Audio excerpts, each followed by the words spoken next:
promjena načina života, odnosno od svih promjena koje čovjek može da uradi u toku života sa gorušicom, najefikasnija redukcija telesne mase kod onih koji imaju višak telesne mase.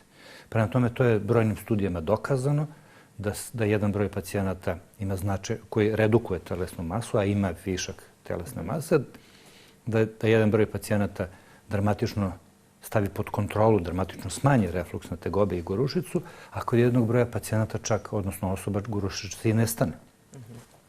I to je u suštini lako objašnjivo.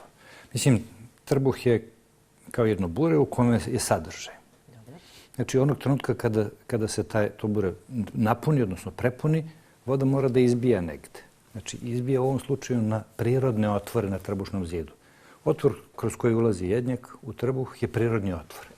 Tu se pojačava pritisak, želudac se gura u grudni koš, znači pravi se mala kila, to potencijira gorušicu i to je neminovno.